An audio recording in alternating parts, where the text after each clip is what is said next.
अपना हरमुज़ पर कंट्रोल और तेल की सप्लाई बहाल कराने के लिए जंग। अमरीका जहाज़ों को सिक्योरिटी फराहम करने में नाकाम। मैरीटाइम सिक्योरिटी एजेंसियों के मुताबिक खलीजी पानियों में आज 3 बहरी जहाज मिसाइल हमलों का निशाना बने।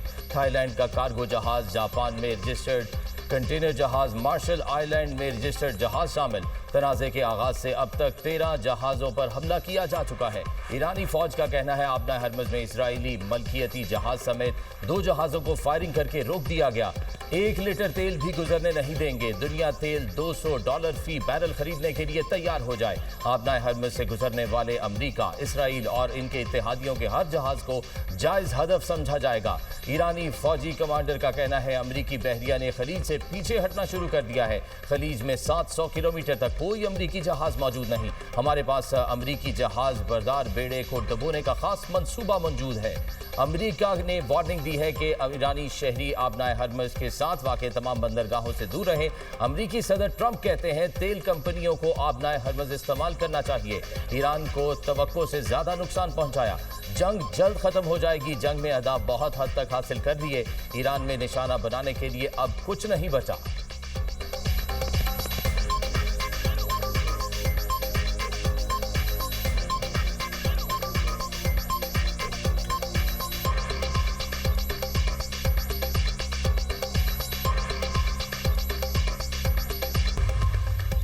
तेहरान में बैंक पर बमबारी के बाद ईरान का बड़ा ऐलान। ईरानी फौज के तर्जुमान कहते हैं खित्ते में मौजूद अमरीकी, इसराइली बैंकों और इक्तसादी मराकज़ पर हमले का हक हासिल हो गया। अमरीका दर्दनाक कार्रवाई का इंतजार करे। खित्ते में जहां अमरीकी या इसराइली बैंक हैं, अवाम उनसे 1 किलोमीटर दूर रहें। जवाबी हमलों की पॉलिसी खत्म हो गई। अब हम मुसलसल हमलों की पॉलिसी इख्तियार कर रहे हैं। अमरीका इसराइल को मुकम्मल सजा मिलने तक एक के बाद एक हमला करेंगे।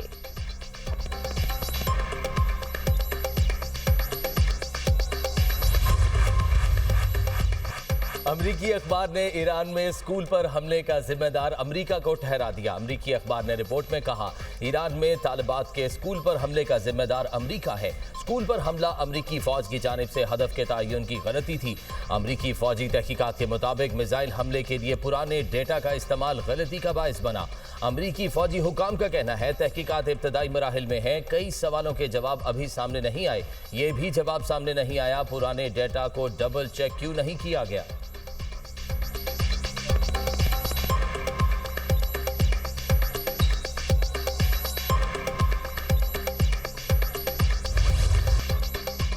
अमरीका और इसराइल का जंगी जुनून। ईरान और लबनान में आग और खून। हमलों में मज़ीद 13 अफराद शहीद। ईरान में अलगुदर्स पर बमबारी से पास तरन इनकलाब के कर्नल सैयद इब्राहिम समेत 9 अफराद शहीद। तब्रेज़ में 3 अफराद की शहादत। इसराइली फौज का पास तरन इनकलाब के कमांडर सेनेटर पर हमले में ईरानी एहलकारों की शहादत का दावा। बैलिस्टिक मिसाइलों की तैयारी और जखीरा करने वाली तंसीबात को भी निशाना बनाने का दावा। तेहरान, असफहान, शिराज, मकरान और दीगर शहरों पर भी बमबारी। मेहराबाद एयरपोर्ट के करीब धमाके। ईरान में हमलों से अब तक तकरीबन 19,734 शहरी इमारतों को नुकसान पहुंचा। ईरानी रेड क्रिसेंट सोसाइटी के मुताबिक 77 तिब्बी मराकज़ और 65 तालीमी इदारे भी शामिल। इसराइल के लबनान पर भी वहशियाना हमले। 24 घंटे में 21 शहादतें। बाल्बेक जिला में रहायशी इमारत पर हमले में 10 अफराद शहीद, 5 जख्मी। इसराइल का बिनते जबील में हमला 8 अफराद की जान ले गया। वादी बका में भी 1 शख्स शहीद, 2 जख्मी। बैरूत में बमबारी से रिहायशी इमारत में आग भड़क उठी। लबनान में शहादतों की मजमूई तादाद 634 हो गई। ईरान के अमरीका और इसराइल पर ताबड़तोड़ हमलों की नई लहर। कुवैत और बहरीन में अमरीकी फौजी अड्डों पर मिसाइल और ड्रोन्स हमलों का दावा। पासदारान इनकलाब के मुताबिक कुवैत में अल अदीदी हेलीकॉप्टर बेस, मोहम्मद अल अहमद नेवल बेस और अली सालम एयर बेस पर हमले किए गए। कई अमरीकी फौजी हलाक और 100 से ज़ायद जख्मी हुए। तल अवीव, हैफा और मकबूजा इलाकों में मिसाइलों ने तबाही मचा दी। इसराइल की military intelligence agency naval base और रेडार सिस्टम को निशाना बनाया गया। इराक की इराकी कुर्दिस्तान के शहर अरबिल में अमरीकी अड्डे पर मिसाइल दागे गए। ड्रोन हमले में ईरानी कुर्द अपोजिशन ग्रुप का अहम जंगजू हलाक। मुत्तहिदा अरब अमारात में मिसाइल और ड्रोन से हमला। दुबई एयरपोर्ट के करीब 2 ड्रोन्स गिरकर तबाह, 4 अफराद जख्मी। सऊदी वजारत दिफा के मुताबिक हिफर अल-पाती, शेबा ऑयल फील्ड और प्रिंस सुल्तान एयर बेस की जानिब दागे गए मिसाइल और ड्रोन तबाह कर दिए गए। ओमान की सलाला बंदरगाह पर फ्यूल टैंक्स पर हमला। इराक में इस्लामी मज़ाहमती ग्रुप ने 12 रोज में अमरीकी अड्डों पर हमला करके 13 अमरीकी फौजियों को हलाक करने का दावा कर दिया।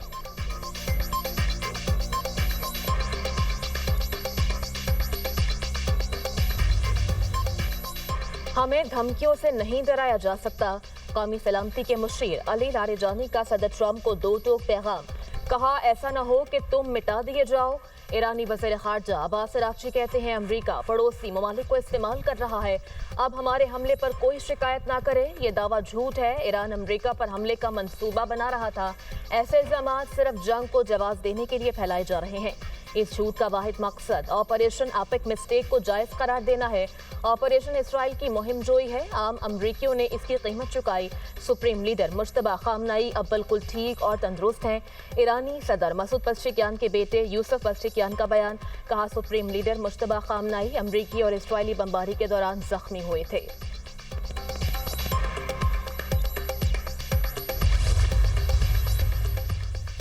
वज़ीर-ए-आज़म शहबाज शरीफ से ईरानी सदर मसूद पज़ेश्कियान का टेलीफोनिक राब्ता। मशरिक़ वस्ता की सूरत हाल और ईरान पर हमलों से मुतल्लिक़ अहम मुशावरत। वज़ीर-ए-आज़म का खित्ते में कशीदगी के खात्मे और अमन की ज़रूरत पर जोर। ईरानी सदर ने कहा, अमरीका और ईरान की जानिब से ईरान को निशाना बनाने के अमल पर आलमी बरादरी ने खामोशी इख्तियार की तो आलमी अमन और सलामती का ढांचा बिखर सकता है। बैनुल-अक़वामी इदारे इसराइल और अमरीका से जारहियत पर जवाब तलब करें।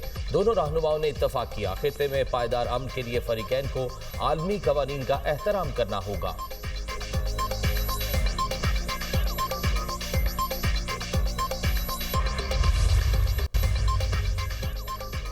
मशरिक़ वस्ता की सूरत हाल पर UN की सलामती काउंसिल का इजलास। लबनान और ईरान पर इसराइली और अमरीकी हमलों से मुतल्लिक़ बातचीत। पाकिस्तान का लबनान की खुद मुख्तारी, इत्तेहाद और इलाकाई सालमियत की मुकम्मल हिमायत का इरादा। जनूबी लबनान में इसराइली फौजी कार्रवाइयों की शदीद मज़म्मत। पाकिस्तान के नायब मंदूब ने कहा, पाकिस्तान लबनानी मुसल्लह अफ़वाज को मजबूत बनाने की हिमायत करता है। पाकिस्तान लबनान की हुकूमत और अवाम के साथ खड़ा है। जनूबी लबनान में इसराइली फौज की मौजूदगी और ठिकाने गैर कानूनी और नाकाबिल कबूल हैं। इसराइल फौरी और गैर मशरूत तौर पर मकबूजा लबनानी इलाकों से अफवाज वापस बुलाए। कतर की UN में सफीर ने कहा कि सलामती काउंसिल की जानिब से हमले रोकने में नाकामी खतरनाक पैगाम दे रही है। UN मशरिक़ वस्ता में जंग रोकने के लिए फौरी इक़दामात करे। रूसी मंदूब बोले, अमरीका और इसराइल के हमलों की वजह से पूरा खित्ता इंतशार का शिकार है।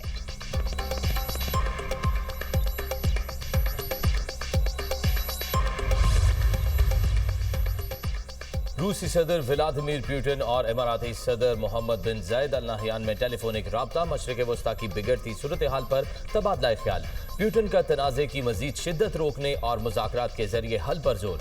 चीन का खित्ते में बढ़ती हुई कशीदगी पर तशवीश का इजहार। शहरी आबादी पर अंधाधुंध हमलों की मजम्मत। चीनी वजारत खारजा का कहना है, कशीदगी कम करने के लिए तमाम फरीकैन से राब्तों में है। चीन अमन की बहाली के लिए काम जारी रखेगा। ईरान तनाज़े का वाहिद हल फौरी तौर पर मुज़ाकरात की तरफ वापसी है। खलीजी ममालिक पर ईरानी हमलों के हक में नहीं है।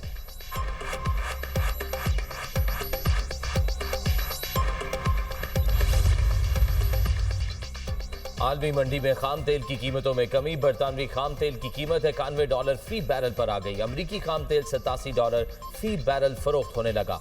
2 दिन पहले खाम तेल की कीमत $119 फी बैरल से तजावुज कर गई थी। आलमी मार्केट में सोने की कीमत बढ़कर $5205 फी आउंस हो गई।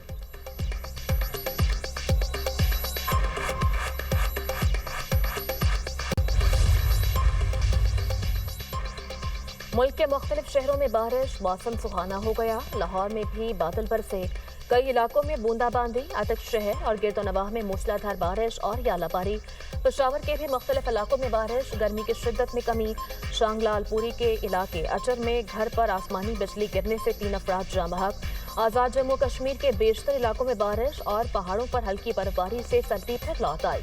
बारिश और लैंडस्लाइडिंग से गिलगित बल्तिस्तान का ज़मीनी राब्ता मुनक़ता। शाहराह काराकरम अपर कोहिस्तान के मुख्तलिफ मकामात पर बारिश और लैंडस्लाइडिंग, रास्ते बंद, मुसाफिर और मालबरदार गाड़ियों की कतारें लग गई।